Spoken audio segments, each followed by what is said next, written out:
having 6 weeks in prison and left there many citizens equally as innocent as myself. But such is the justice of parties. They are all alike. And we might say to them, as to the adulteress, let those who are without reproach cast the first stone. After my deliverance, I retired to Marseille. The predominant opinion of that great town was changed. The defeat of the Jacobins had been celebrated with fanaticism. They railed as much against the victorious convention as against the vanquished Jacobins. The catastrophe of Quiberon, subject of ineffaceable shame to the English government of that period, if it be true that it abandoned its victims, and for the French government, which had the atrocious courage to immolate them, with or without capitulation, raised the public indignation. The royalists were equally skillful in appropriating to themselves the fruits of the heroism and the errors of the conventional party. The counter-revolutionary spirit was not calmed. I had no longer any employment, and I thought of retiring into the country when fresh political struggles decided otherwise. The victory of Prairial had completely dispelled the demagogical intoxication, the ideas of justice, of concord, of the division of power, of equilibrium, had replaced the fever of the conventional dictatorship. The enlightened patriots could make themselves heard, and the Constitution of the year 3 enabled us to make a giant step towards true Republican ideas. 2 legislative chambers and an executive directory of 5 members offered a pledge of stability. In the month of August, that new constitution, enlightened by the error of the Constituent Assembly, ordered that 2/3 of the 2 new chambers should be taken into its bosom.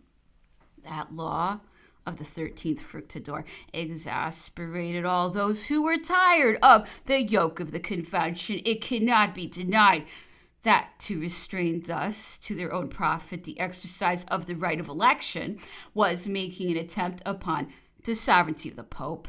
To be free from all reproach, the law should have been submitted to the same voting as the Constitution. It was what the convention did, and then its enemies had only to obtain the majority of the suffrage, for it is the universal voting which consecrates and which can alone consecrate a new power. If they recognize the sovereignty of the people, that fundamental maxim must unavoidably be acknowledged. The royalists, although opposed to that doctrine, neglected nothing to cause the decree of Fructidor to be rejected. They succeeded at Paris, but they failed in other places. Nearly the whole of the primary assemblies accepted the Constitution and the decree. The sections of Paris, misled by the royalists, dared to call to arms, notwithstanding the universal vote. The convention menaced named Barras as chief of its defenders. Barras confided the command to General Bonaparte, who was still without employment, and the 15th Vendemiaire, October 1795, could not unfortunately assure the triumph of the Patriot Party, but at the price of the blood of too many Frenchmen. The Constitution of the year 3 was brought into activity, as well as the law of Fructidor. The General Bonaparte was promoted to the command of Paris, named Commissary of War. I departed for the capital to rejoin my brother. It will naturally be imagined how much I reflected at that moment upon what he had said to me at Antibes scarcely 2 months before. Have patience, in a little time I shall command Paris. Chapter 4, the Directory until the expedition to Egypt. And organizing the powers, the force, and the success of the Constitution depends upon the equilibrium. Reno. Directorial Constitution compared with the Constitution of 1791. Address of Raynal to the Assembly. Mirabeau, Raynal, and Napoleon.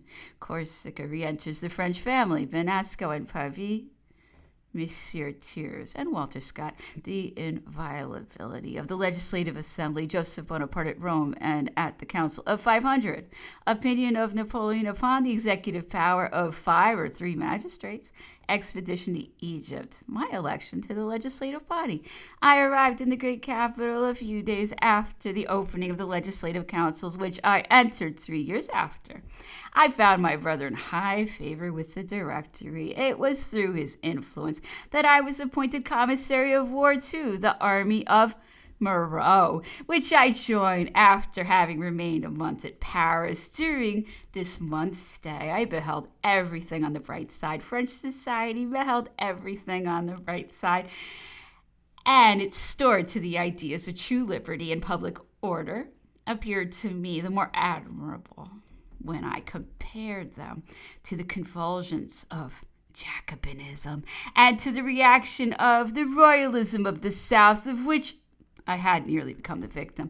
I assisted frequently at the sittings of the councils, which made me take a disgust to the functions that I had hitherto been happy to obtain. I would willingly have renounced them all, not to have been distant from the public tribunes, but I was obliged to depart from Munich, Brussels, and Holland, where I went in turn during the course of the year 1796 to execute an employment, ill or well, in which I occupied myself with much less ardor than in reading the political journals and pamphlets. I became a very decided partisan of the 2 chambers of the directorial government. Until that period, my sentiments had not kept pace with the prevailing opinion, but I then found it accorded with my own.